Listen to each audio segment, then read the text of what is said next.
Assalamualaikum warahmatullahi wabarakatuh. Perkenalkan, nama saya Fira Octavia, mahasiswa Universitas Negeri Padang, program studi Administrasi Pendidikan.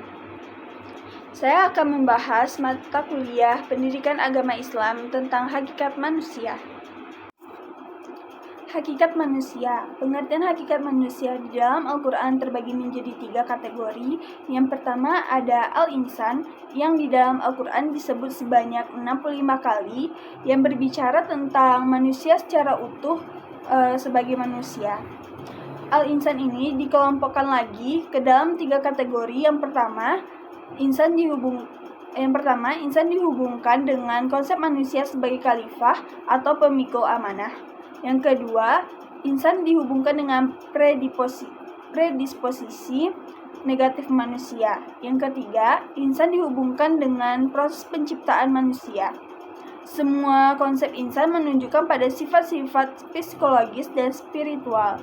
Yang kedua ada Al-Bashar dalam Al-Quran yang disebut sebanyak 27 kali, memberikan referensi pada manusia sebagai makhluk biologis. Konsep Bashar selalu dihubungkan dengan sifat-sifat biologis manusia seperti makan, minum, seks, berjalan-jalan, dan lain-lain. Yang ketiga ada Al-Nas.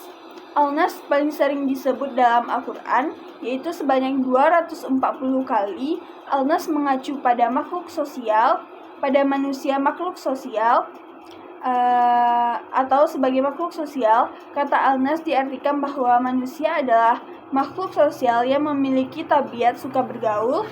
Manusia dalam kata Al-Nas adalah manusia yang tidak bisa melakukan semua hal sendirian tanpa bantuan orang lain. Yang kedua ada dimensi hakikat manusia. Dimensi hakikat manusia terbagi menjadi 4. Yang pertama sebagai makhluk individual. Kata manusia berasal dari kata manu, yaitu dari bahasa Sanskerta, atau mes dari bahasa Latin yang berarti berpikir, berakal budi, dan homo atau dari bahasa Latin yaitu manusia. Istilah individual berasal dari bahasa Latin yaitu individuum, yang artinya sesuatu yang tidak dapat dibagi-bagi lagi atau suatu kesatuan yang terkecil dan terbatas. Kata individu bukan berarti manusia sebagai suatu keseluruhan yang tak dapat dibagi, melainkan sebagai kesatuan yang terbatas, yaitu sebagai manusia perseorangan.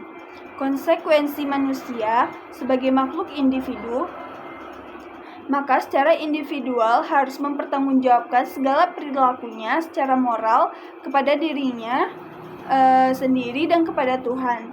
Jika perilaku individu itu baik dan benar, maka akan dinikmati akibatnya, tetapi jika sebaliknya akan diderita akibatnya.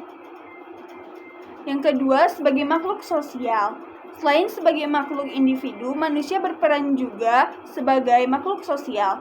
Sebagai makhluk individu, manusia merupakan makhluk ciptaan Tuhan yang berdiri atas unsur jasmani atau raga dan rohani atau jiwa yang tidak dapat dipisah-pisahkan.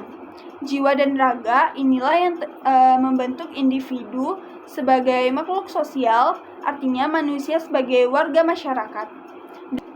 Manusia tidak dapat hidup sendiri atau mencukupi kebutuhan sendiri. Meskipun dia mempunyai kedudukan atau kekayaan, dia selalu membutuhkan manusia lain. Setiap manusia cenderung untuk berkomunikasi, berinteraksi, dan bersosialisasi dengan manusia lainnya. Dapat dikatakan bahwa sejak lahir, dia sudah disebut sebagai makhluk sosial. Yang ketiga ada sebagai makhluk susila. Susila berasal dari kata su dan sila yang artinya kepantasan yang lebih tinggi. Menurut bahasa ilmiah, sering digunakan istilah etiket atau persoalan kepantasan dan kesopanan, dan etika atau persoalan kebaikan. Jadi kesusilaan selalu berhubung dengan nilai-nilai. Pada hakikatnya manusia memiliki kemampuan untuk mengambil keputusan susila serta melaksanakannya, sehingga dikatakan manusia itu adalah makhluk susila. Yang keempat ada sebagai makhluk religius. Religius adalah keterikatan manusia pada Tuhan sebagai sumber ketentraman dan kebahagiaan. Keterikatan manusia secara sadar terhadap Tuhan merupakan sikap manusia religius. Manusia religius dapat diartikan sebagai manusia yang berhati nurani, serius, salehah, teliti dalam pertimbangan batin, sedangkan istilah agama dan religion dalam bahasa Inggris berasal dari bahasa Latin religio yang berarti agama, kesucian, kesalahan, ketelitian batin yang berarti mengikat kembali, pengikatan bersama. Selanjutnya ada fungsi kehidupan manusia. Yang pertama, tanggung jawab manusia sebagai hamba Allah. Hamba Allah adalah orang yang taat dan patuh kepada perintah Allah. Hakikat kehambaan kepada Allah adalah ketaatan, ketundukan, dan kepatuhan. Posisi ini memiliki konsekuensi adanya keharusan manusia untuk taat dan patuh kepada penciptanya. Konsekuensi manusia sebagai hamba Allah, dia harus senantiasa beribadah hanya kepadanya, hanya Allah yang disembah, dan hanya kepada Allah manusia memohon pertolongan. Yang kedua, tanggung jawab manusia sebagai khalifah Allah. Manusia adalah khalifah Allah di muka bumi. Dia yang bertugas mengurus bumi dengan seluruh isi dan memakmurkannya sebagaimana amanah dari Allah. Sebagai penguasa di bumi, manusia berkewajiban membudayakan alam semesta ini guna menyiapkan kehidupan yang bahagia dan sejahtera. Dalam pelaksanaan kewajiban dan amanah, semua manusia dipandang sama berdasarkan bidang dan keahlian masing-masing. Tidak ada kelebihan yang satu dari yang lainnya, kecuali yang paling baik dan menunaikan fungsinya sebagai khalifah Allah di muka bumi ini, yang lebih banyak manfaatnya bagi kemanusiaan, atau dengan kata lain bertakwa kepada Allah Subhanahu wa taala.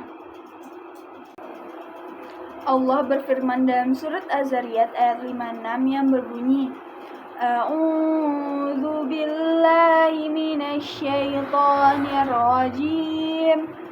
Bismillahirrahmanirrahim. Wa ma khalaqatul jinna wal insa illa liya'budun. Shadaqallahul azim. Yang artinya, dan aku tidak menciptakan jin dan manusia melainkan supaya mereka mengabdi kepadaku. Maha benar Allah dengan segala firman-Nya. Sekian materi yang dapat saya sampaikan. Marilah kita menjadi manusia yang selalu bersyukur dan taat kepada Allah Subhanahu wa taala, karena hakikat manusia adalah hamba dan khalifah di bumi. Saya akhiri dengan Assalamualaikum warahmatullahi wabarakatuh.